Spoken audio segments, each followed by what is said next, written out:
Hello అండి అందరికీ ఈరోజు ఈ వీడియోలో అయితే లైనింగ్ బ్లౌజ్ని 30 నిమిషాల్లో ఎలా కుట్టుకోవాలో సింపుల్గా చూపిస్తానండి.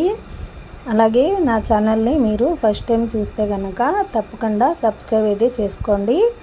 అలాగే ఒక లైక్ ఇవ్వండి.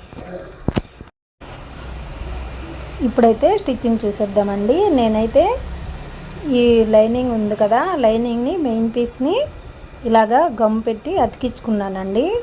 ఇలా గమ్ పెట్టి అతికించుకొని ఐరన్ చేసుకున్నట్టయితే మనకి ఎక్కడ కూడా ముడతలు అనేవి అస్సలు రాదు. ఫ్రంట్ బ్యాక్ హ్యాండ్స్ అలాగే నేను షేప్ బెల్ట్లు కూడా గమ్ పెట్టి అతికించుకున్నాను. ఇలా మీరు చేసి చూడండి, చాలా నీట్గా పర్ఫెక్ట్గా వస్తుంది బ్లౌజ్ అనేది. ఇలా 2 పీసులు అయితే నేను జాయింట్ వేసుకుంటున్నాను. ఈ పీస్ వచ్చేసి 1.5 వెడల్పుగా నేను తీసుకున్నానండి. ఇలా స్టిచ్ వేసుకున్నాం కదా, ఇలా జాయింట్ పెట్టుకున్నాం కదా, పెట్టుకున్నాక ఇలా ఒక చివర ఇలా కుట్టుకుంటూ వెళ్ళిపోవాలి.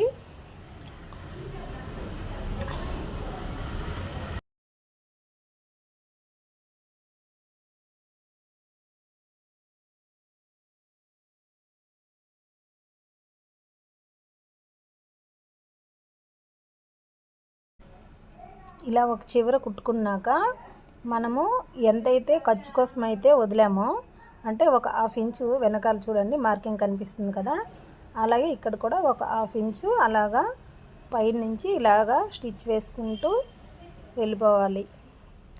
ఇలా స్టిచ్ వేసుకున్నాక మళ్ళీ దీనిపైనే ఇంకొక స్టిచ్ వేసుకోవాలి.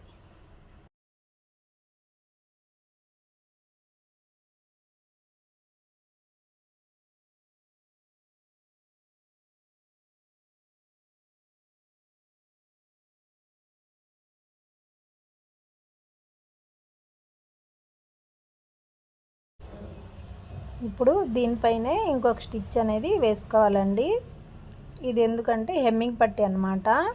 ఇలా వేసుకున్నాక మళ్ళీ ఇది ఇలా తిప్పించుకుని దీనిపైన కొంచెము మనకి ఈ కుట్టు ఉంటుంది కదా, కుట్టు లూజ్ టైట్ చేసుకునే ఆప్షన్ ఉంటుంది. అది కొంచెం లూజ్గా చేసుకొని దీనిపైన ఇలాగా లూజ్ కుట్టు అనేది వేసుకోవాలి. అది ఎందుకంటే హెమ్మింగ్ చేస్తాం కదా, హెమ్మింగ్ చేసినప్పుడు కొంచెం అంటే వాళ్ళు హెమ్మింగ్కి నేనైతే వేరే వాళ్ళకి హెమ్మింగ్కి ఇస్తాను. వాళ్ళకి అలా కుట్టు వేసి ఇచ్చేస్తాను అనుకోండి, వాళ్ళు ఎక్కడ కూడా వంకర్లు పోకుండా నీట్గా హెమ్మింగ్ చేసి ఇస్తారు. అందుకని అలా కుట్టు వేసుకొని మళ్ళీ వాళ్ళు హెమ్మింగ్ చేశాక ఆ కుట్టు అనేది విప్పేయాలి. ఇప్పుడైతే చూడండి, ఈ డాట్స్ ఉన్నాయి కదా, వెనకాల డాట్స్ కోసం అయితే మార్కింగ్ వేసుకున్నాను. ఎలాగైతే మార్కింగ్ వేసానో అలాగే దానిపైన అలా కుట్టు వేసుకోవాలి. అలాగే ఆ చివర ఈ చివర కూడా రఫ్ చేసుకోవాలండి. అప్పుడే మనకి కుట్లు అనేవి తొందరగా విడిపోకుండా ఉంటాయి. ఇప్పుడైతే ఈ ఫ్రంట్ పార్ట్లో చూడండి, నేనైతే మార్కింగ్ వేశాను కదా, నేను కటింగ్ చేసినప్పుడే ఈ మార్కింగ్లు అనేది వేశాను అనమాట. ఇలాగా మనం కట్ చేసుకున్నప్పుడే ఇలా పర్ఫెక్ట్గా మార్కింగ్ వేసుకున్నామంటే దానిపైననే స్టిచ్చింగ్ వేసుకుంటూ వెళ్ళిపోవచ్చు. మనకి కుట్టినప్పుడు కూడా ఎలాంటి ఇబ్బందులు కూడా రావు. అలాగే చూడండి, ఈ మెయిన్ డాట్ ఉంది కదా, ఈ మెయిన్ డాట్ కుట్టేటప్పుడు ఖచ్చితంగా 2 కుట్లు అయితే వేయాలండి. అలాగే రఫ్ చేయాలి. ఈ చివరి వైపు అదే స్టార్టింగ్లో ఈ చివరి వైపు రఫ్ చేయాలన్నమాట. రఫ్ చేసుకుంటే మనకి కుట్లు అనేవి విడిపోకుండా ఉంటాయి. ఇప్పుడు ఈ ఉక్సులు కాజాలు వైపు అయితే ఈ పట్టీ వైపు ఇలా డాట్స్ వేయాలి కదా, పైన ఒక 1/2 ఇంచు వదిలేసి సమానంగా మడుచుకొని అక్కడ స్టిచ్ వేసుకోవాలన్నమాట.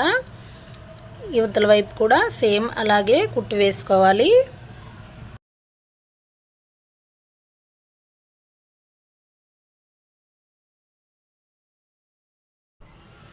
ఇప్పుడు ఈ 2 డాట్స్ కుట్టేశాను కదండి, ఆ మార్కింగ్ చూడండి, ఈ సెంటర్లో మార్కింగ్ వేశాను కదా, అంటే ఈ మెయిన్ డాట్ పట్టాం కదా దాని ఎదురుగా మార్కింగ్ వేశాను. ఆ మార్కింగ్ దగ్గర వరకు అలా కుట్టు వేసుకోవాలి.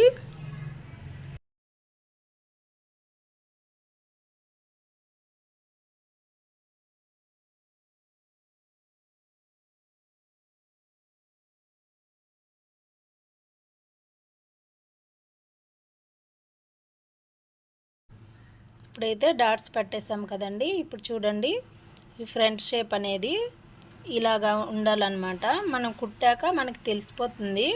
ఇలాగ ఉబ్బెత్తుగా వస్తే మనకి పర్ఫెక్ట్గా వచ్చినట్లు మనకు అర్థమైపోతుంది. ఇప్పుడైతే క్రాస్ బెల్ట్ తీసుకున్నాను. ఈ క్రాస్ బెల్ట్ కూడా నేను గమ్ పెట్టి అతికించున్నానని చెప్పాను కదండి. ఇలా గమ్ పెట్టి అంటే మెయిన్ పీసు ఒక లైనింగ్ పీసు గమ్ పెట్టి అతికించుకున్నాను. అలాగే ఇంకొక లైనింగ్ పీస్ అనేది అదే కొలత మీద కట్ చేసి పెట్టుకున్నాను. ఇప్పుడు చూడండి, మెయిన్ పీస్ ఒకటి కింద వైపు వేసాను అనమాట. ఈ లైనింగ్ పీస్ వచ్చేసి ఇలాగా రాంగ్ సైడ్ వైపు లైనింగ్ వైపే ఇలాగా పెట్టుకోవాలి.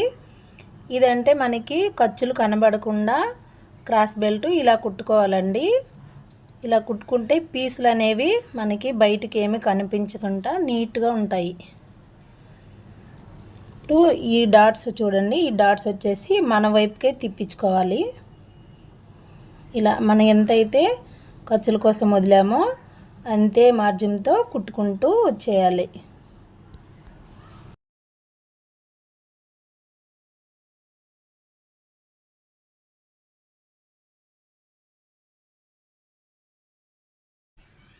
ఇప్పుడైతే ఇలా కుట్టాం కదా, ఈ లైనింగ్ చూడండి ఎక్స్ట్రాగా వచ్చింది కదా, దాంతో మనకి పని లేదు, అవి కట్ చేసేయాలి. ఇప్పుడు ఈ బ్యాక్ కుట్టాం కదా, బ్యాక్ సైడు ఆ పీస్ తెచ్చి ఈ ఫ్రంట్ సైడ్ వైపు ఇలాగా కొలిచి చూసుకోవాలి. ఎంత ఉందో అంత మార్కింగ్ అయితే వేసుకోవాలి. ఇలా చేసుకున్నాము అంటే మనకి సైడ్ జాయింట్ చేసినప్పుడు హ్యాండ్ ఎక్కిస్తాం కదండి, హ్యాండ్ ఎక్కించాక సైడ్ జాయింట్స్ చేసేటప్పుడు మనకి ఒకటి ఎక్కువ ఒకటి తక్కువ రాకుండా మనకి కరెక్ట్గా వస్తుంది. ఇప్పుడైతే ఈ ఎక్స్ట్రా పీస్ ఉంది కదా, ఈ చివర ఇదైతే కట్ చేసేయాలి.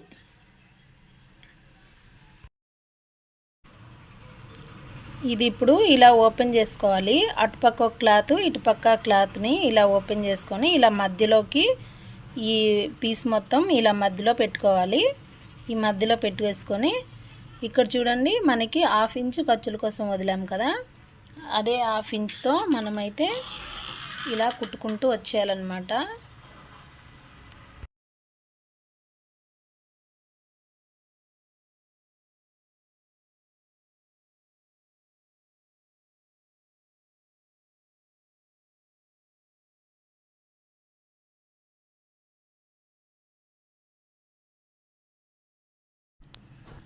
ఇలా 2 కుట్లు వేసాక అది వచ్చేసి ఇలా ఈ మధ్యలో పీస్ని ఇలా పట్టుకొని ఇలా లాగితే మనకి ఓపెన్ అయిపోతుంది, ఇలా వచ్చేస్తుంది. అలాగే ఈ కింది వైపు చూసారా, ఈ కింది వైపు కూడా ఒక పాదం కుట్టుతో ఒక కుట్టు అయితే వేసుకోవాలి.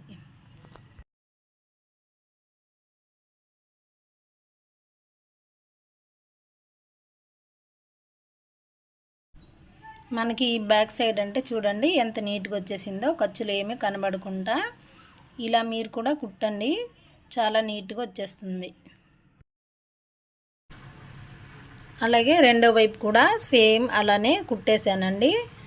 ఇప్పుడైతే మనము ఉక్స్ పట్టీకి పీస్ రెడీ చేసుకుందాము. ఇదైతే కాజా పట్టీ అనమాట. కాజా పట్టీ ఎప్పుడైనా నేను ఇలాగ ముందు కుట్టుకుంటాను.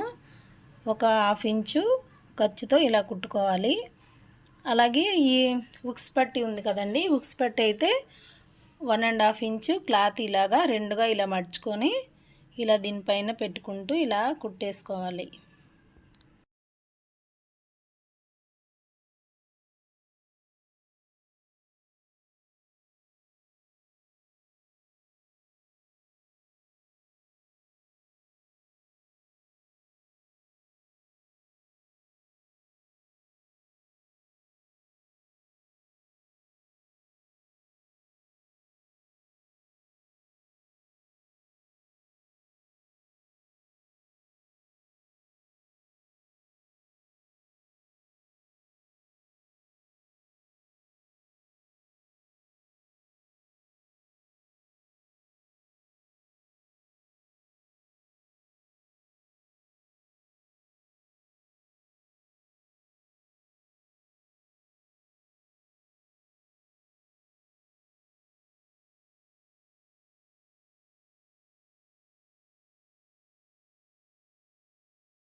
ఇప్పుడైతే ఉక్స్ పట్టి కాజా పట్టి కుట్టేసాం కదండి, రెండు సమానంగా వచ్చిందా లేదా ఇలా పెట్టి చూసుకోవాలి.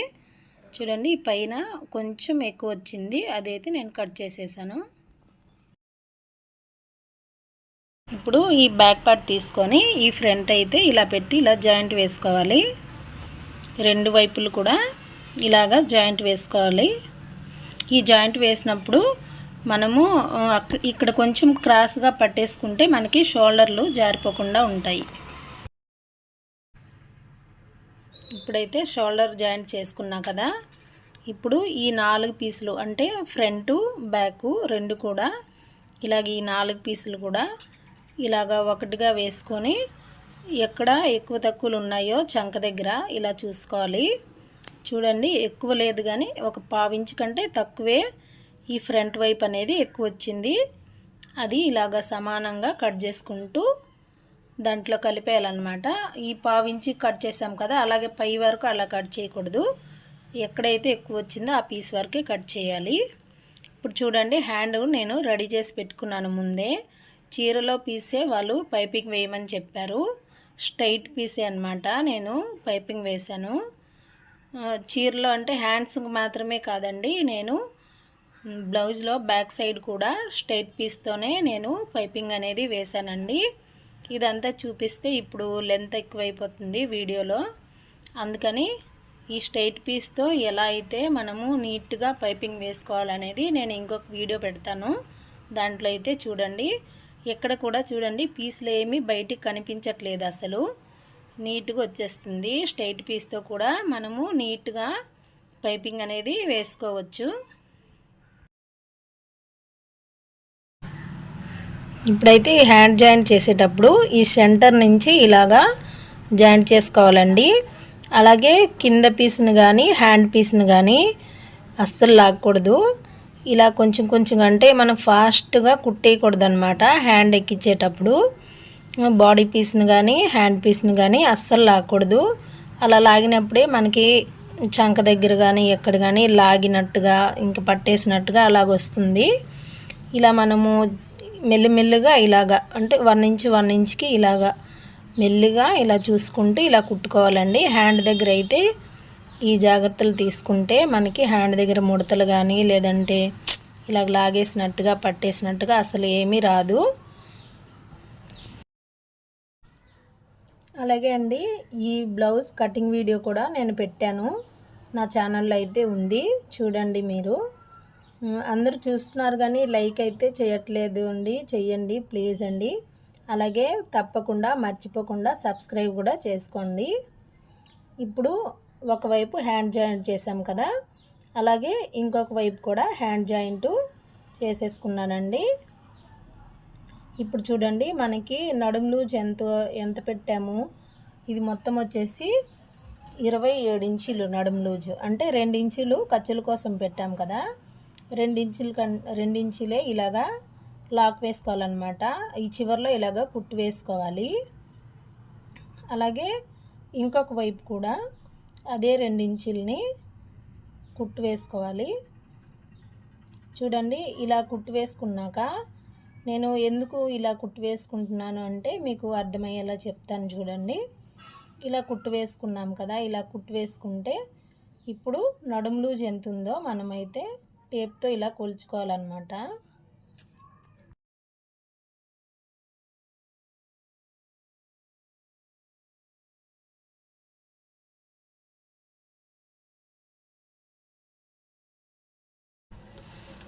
ఇప్పుడైతే ఇలా టేప్తో ఇలా కొలుచుకున్నాం కదా, వీళ్ళ నడుము లూజ్ వచ్చేసి 27 ఇంచులండి.